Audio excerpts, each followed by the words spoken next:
ದೇವರಿಗೆ ಸ್ತುತಿಯಾಗಲಿ.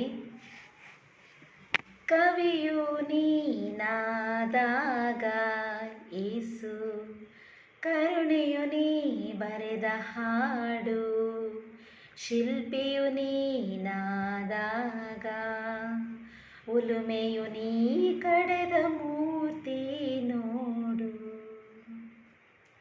ಕಾಡಲ್ಲಿ ಮರವು ನಾನಾಗಿರೆ, ಚಂದನದ ಗಂಧ ನೀ ತುಂಬಿದೆ.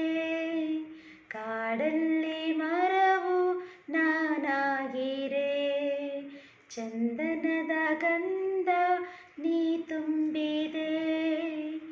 ಧನ್ಯವಾಯಿತು ಜೀವ ಇಂದು, ಸ್ನೇಹ ತುಂಬಿ ಬಂದಾಗ.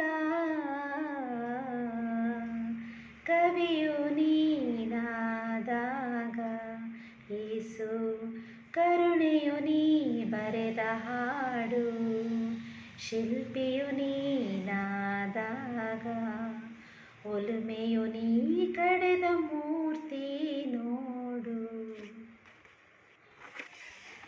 ಪ್ರಿಯ ಸಹೋದರ ಸಹೋದರಿಯರೇ, ಇವತ್ತು ನಾವು ಸಿರಾಕನು ಬರೆದಂತಹ ಗ್ರಂಥದಿಂದ 2ನೇ ಅಧ್ಯಾಯದಲ್ಲಿ ವಚನಗಳು 1-18 ಧ್ಯಾನಿಸೋಣ. ದೇವರಲ್ಲಿ ಭರವಸೆ ಇಟ್ಟವನು ಎಂದಿಗೂ ಕಪಟಿಯಿಂದ ಬದಲಾಗುತ್ತಾನೆ. ಆತನ ಜೀವನ ದೇವರ ಮಹಿಮೆಯಿಂದ ತುಂಬುತ್ತದೆ. ಹಾಗಾಗಿ ಪವಿತ್ರಾತ್ಮರ ಭರಿತರಾಗಿ ಈ ವಾಕ್ಯವನ್ನು ನಾವು ಧ್ಯಾನಿಸೋಣ. ದೇವರಲ್ಲಿ ಭರವಸೆ.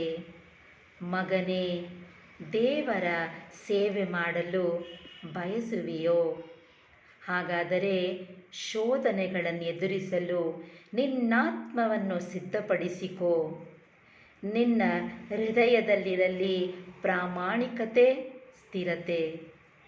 ಕಷ್ಟ ಬಂದಾಗ ನಿನಗಿರದಿರಲಿ ಚಂಚಲತೆ.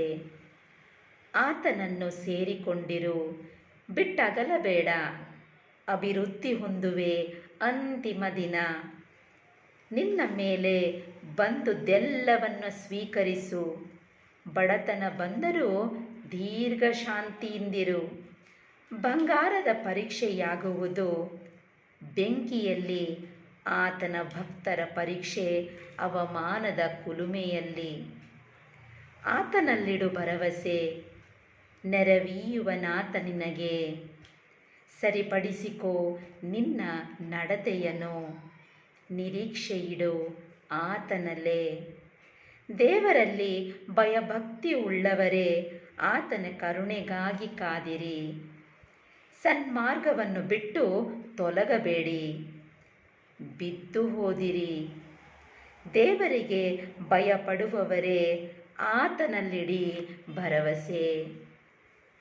ದೇವರಿಗೆ ಭಯಪಡುವವರೇ, ಆತನಲ್ಲಿಡಿ ಭರವಸೆ. ತಕ್ಕ ಪ್ರತಿಫಲ ದೊರಕುವುದು ನಿಮಗೆ ತಪ್ಪದೆ. ದೇವರಿಗೆ ಭಯಪಡುವವರೇ, ಒಳಿತನ್ನು ನಿರೀಕ್ಷಿಸಿರಿ. ದೇವರನ್ನು ಭಯಪಡುವವರು ಯಾವಾಗಲೂ ಒಳಿತನ್ನು ಮಾತ್ರ ನಿರೀಕ್ಷಿಸುವವರು. ಏಕೆಂದರೆ ದೇವರ ಭಯ ಅವರ ಜ್ಞಾನ. ದೇವರ ಜ್ಞಾನದಿಂದ ಬದುಕುವಂತಹ ಎಲ್ಲ ವ್ಯಕ್ತಿಯೂ ಖಂಡಿತವಾಗಿಯೂ ದೇವರ ಸನ್ಮಾರ್ಗದಲ್ಲೇ ನಡೆಯುವರು. ನಿತ್ಯ ಸಂತೋಷವನ್ನು, ಕೃಪೆಯನ್ನು ಹಾರೈಸಿರಿ. ಹಿಂದಿನವರನ್ನು ಗಮನಿಸಿರಿ, ತಂದುಕೊಳ್ಳಿರಿ ಲಕ್ಷ್ಯಕ್ಕೆ. ದೇವರನ್ನು ನಂಬಿದವರಿಗೆ ಆಗಿದ್ದುಂಟೆ ನಾಚಿಕೆ. ಭಯಭಕ್ತಿಯಿಂದ ಬಾಳಿದವನನ್ನು ಆತ ಕೈ ಬಿಡುವುದುಂಟೆ. ಆತನಲ್ಲಿ ಮೊರೆಯಿಟ್ಟವನು ತಿರಸ್ಕೃತನಾಗಿದ್ದುಂಟೆ. ದೇವರನ್ನು ನಂಬಿದವನು ಎಂದೂ ತಿರಸ್ಕೃತನಾಗುವುದಿಲ್ಲ. ಏಕೆಂದರೆ ಸರ್ವೇಶ್ವರನು ದಯಪೂರಿತನು, ಕನಿಕರವುಳ್ಳವನು, ಪಾಪಗಳನ್ನು ಕ್ಷಮಿಸುವವನು, ಕಷ್ಟದಲ್ಲಿ ರಕ್ಷಿಸುವವನು. ಅಂಜುಬುರುಕರೇ, ದುರ್ಬಲರೇ, ಕಪಟ ಪಾಪಿಗಳೇ, ಧಿಕ್ಕಾರ ನಿಮಗೆ. ದುರ್ಬಲ ಮನಸ್ಸುಳ್ಳವನಿಗೆ ಧಿಕ್ಕಾರ. ಆತನಿಗೆ ನಂಬಿಕೆ ಇಲ್ಲ ಎಂತಲೇ ಆಶ್ರಯ ದೊರಕುವುದಿಲ್ಲ. ಸಹನ ಶಕ್ತಿ ಕಳೆದುಕೊಂಡವರೇ ನಿಮಗೆ ಧಿಕ್ಕಾರ. ದೇವರಲ್ಲಿ ಯಾವಾಗಲೂ ಬೇಡೋಣ, ನಮ್ಮ ಸಹನ ಶಕ್ತಿ ಎಂದೂ ನಾವು ಕಳೆದುಕೊಳ್ಳಬಾರದು. ಏಕೆಂದರೆ ಸಹನೆಯನ್ನು ನಾವು ಕಳೆದುಕೊಂಡಾಗ ನಮಗೆ ನಮ್ಮ ಜೀವನದಲ್ಲಿ ಧಿಕ್ಕಾರವೇ ನಮಗೆ ದೊರಕುವುದು. ಸಹನ ಶಕ್ತಿ ಕಳೆದುಕೊಂಡವರೇ ನಿಮಗೆ ಧಿಕ್ಕಾರ. ಏನು ಮಾಡುವಿರಿ ಆತ ನಿಮ್ಮನ್ನು ಪರೀಕ್ಷಿಸುವಾಗ? ದೇವರಿಗೆ ಭಯಪಡುವವರು ಆತನ ಮಾತುಗಳನ್ನು ಮೀರರು. ಆತನನ್ನು ಪ್ರೀತಿಸುವವರು ಆತನ ಮಾರ್ಗಗಳನ್ನು ಅನುಸರಿಸುವರು. ದೇವರಿಗೆ ಭಯಪಡುವವರು ಅರಸುವರು ಆತನಿಗೆ ಮೆಚ್ಚುಗೆಯಾದುದನ್ನೇ.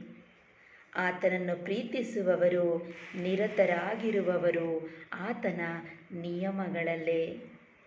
ದೇವರಿಗೆ ಭಯಪಡುವವರು ಅಣಿಮಾಡುವರು ತಮ್ಮ ಹೃದಯಗಳನ್ನು. ಆತನ ಮುಂದೆ ತಗ್ಗಿಸಿಕೊಳ್ಳುವರು ತಮ್ಮ ಅಂತರಾತ್ಮವನ್ನು. ಮಾನವನ ಕೈಗೆ ಸಿಕ್ಕಿ ಬೀಳದಂತೆ ಒಪ್ಪಿಸಿ ಬಿಡೋಣ ನಮ್ಮನ್ನೇ ದೇವರಿಗೆ. ಕಾರಣ ಆತನ ಮಹಿಮೆ ಇದ್ದಂತೆಯೇ ಇರುವುದು ಆತನ ಕೃಪೆ.